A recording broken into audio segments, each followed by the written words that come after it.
What's up, you beautiful people? Welcome to another episode. Today, I want to talk about what is the best conversion mechanism that you can have within your business to take somebody from a fan of your content. They became aware of you. Maybe they saw an Instagram reel and then they went over to your YouTube and they're like, this is dope. I want to work with you. I want to buy stuff from you. Well, what is the conversion mechanisms that are the most effective that you need to have in play if you want to grow your business from, say, $20,000 to $30,000 a month up to $100,000 a month? These are the three best conversion mechanisms that I'm seeing right now. And I'm going to walk through them based off of how easy they are to implement, all the way up to which one is the most effective. Because the thing that's the easiest is typically not going to be the most effective, but it's a place to start. So the very first place to start is a simple checkout page, right? A simple landing page. Now, that sounds like brutally obvious, but you'd be surprised. Not everybody, in fact, a small minority of people actually have a checkout page that you could access if you were to go to the description of their video, go to their website, find, oh, that's the product that I want to buy. How do I buy it, right? A lot of times there's not that. It's like they make you jump through these complicated hoops.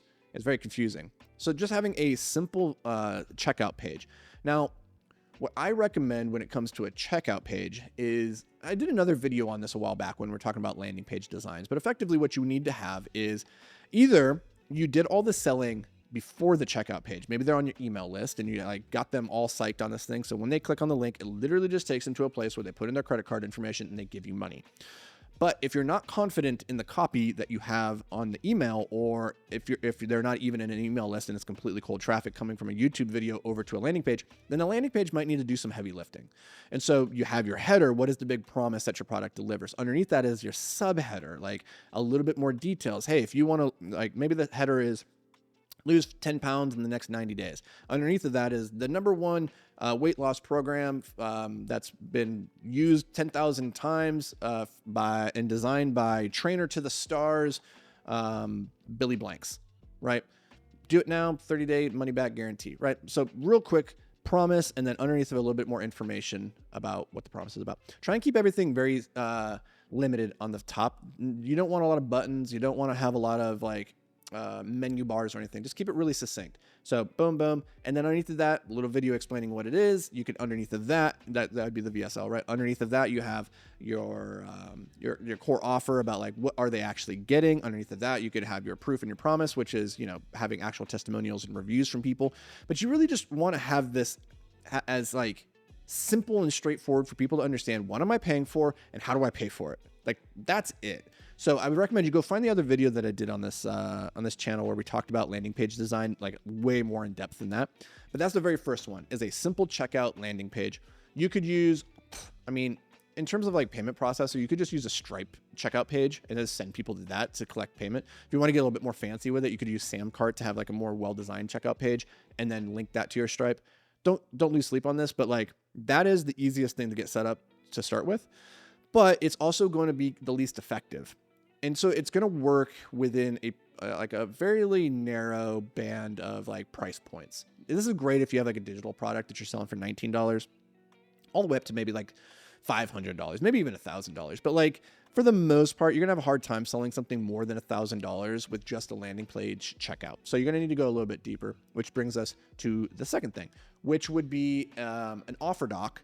And an offer doc it's like a landing page, but a little bit like much more copy dense. It's like a Google Doc that you send somebody that runs them through exactly from A to Z, all the things that they're going to get. And this is going to be a great tool if you're selling something more in that like $3,000 to $10,000 range, maybe really, really strong within the $3,000 to $7,000. And where people are using this most effectively is when they're doing like a chat to cash sequence, like a sell by chat.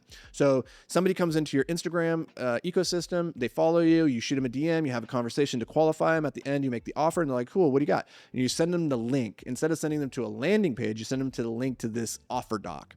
They go through it. They're like, oh, that sounds awesome. And then they come back to the DM and that's where they say, I'm in. And then you send them the link to check out.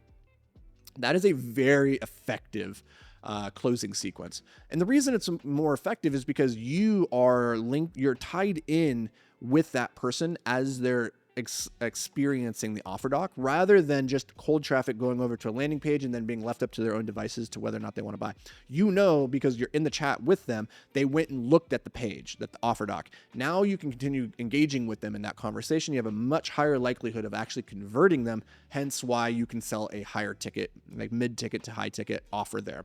The thing though is this is obviously higher friction, right? Like you have to be present, or you have to have somebody like a closer or a setter inside of your DMs or in your emails to be able to manage those conversations and move them along. But it's kind of like a low-grade sales call process. It's very effective, especially in this day and age where people don't really love doing sales calls. Nobody gets excited about a sales call, both the salesperson and also the prospect. Like nobody really likes it. So this kind of gives you the best of all worlds. It gives them the access to you to talk through, like, handle objections that they might have in real time in the DMs. And it gets them access to the entire offer to see what am I getting, rather than just sending them over to a landing page and having them check out or not check out. And then you lose that prospect in the funnel.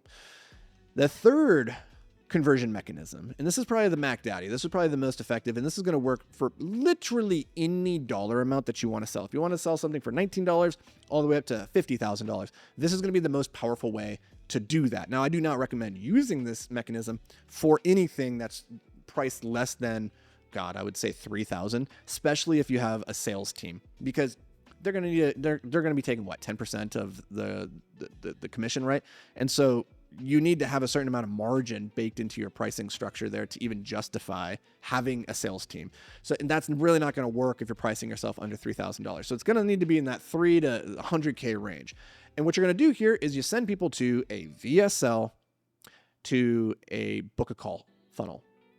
So effectively, you send them to a landing page, they get hit with a VSL. That VSL could be anywhere between 5 minutes up to 40 minutes. Like really long VSLs have been proven to be very effective, but really short ones can be equally effective. But really the goal of this VSL is not to get them to buy right now. It is to get them into the buying frame and to qualify them, to make sure that the only people that are going further are people that actually you can serve and that actually have the money to take action right now.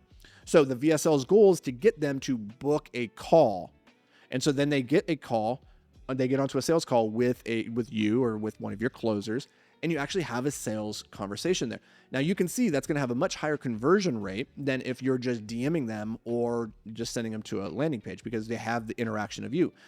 But it's also much more high friction because you have a lot of people that then they atrophy through the funnel. They don't click from the VSL to the app, or they do sign up and then they don't show up for the call, or they do show up for the call, but then they're actually not qualified, right? So there's a lot of fluff that kind of gets lost in the churning process here.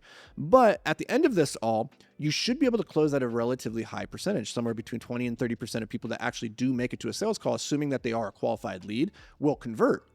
And so if you're selling something that's like $20,000, then you can afford to have a whole lot of people get, churned out if you have a high enough lead flow to be able to justify that, much more than if you're just trying to sell it through a checkout or a landing page. But again, that's going to be the most advanced, and there's so many pieces of that puzzle that can break. That's not really where I recommend most consultants, service-based businesses, or coaches start. I actually recommend that you start more with an offer doc and doing some kind of sell by chat sequence, because in there you can sell something $3,000 to $10,000 relatively easy. You don't need to have a big complicated team behind you to scale. You can easily get to 100K a month with that structure, and honestly, that's pretty awesome. So those are, in a nutshell, 3 of the best converting mechanisms that you can have inside your business right now. What I recommend that you do is pick one. Don't pick all 3. Don't try to run at all 3. Don't get confusing, because if it's confusing for you, if it's overwhelming for you, it's going to be overwhelming for your customer. Pick one and say, that's my primary method. And then ask yourself, go through the funnel, audit the damn thing from click to close. When somebody comes into your ecosystem, what do they do first? And then what do they do next? And at each point, is it clear how they are moving forward towards that ultimate point of conversion? If at any point you see, people are getting lost or getting confused or drifting off, it's because something in your funnel is broken. We need to fix that to get them moving in as quick of a linear line towards conversion as possible. Make it as easy for them to give you money, and you will make more money. And that's going to do it for me, guys and gals. Let me know down in the chat, what part of the conversion cycle are you struggling most with? I'll come through. I'll help you out to the best of my ability, and maybe even do a video in the future solving any of the funnel issues that you might be having.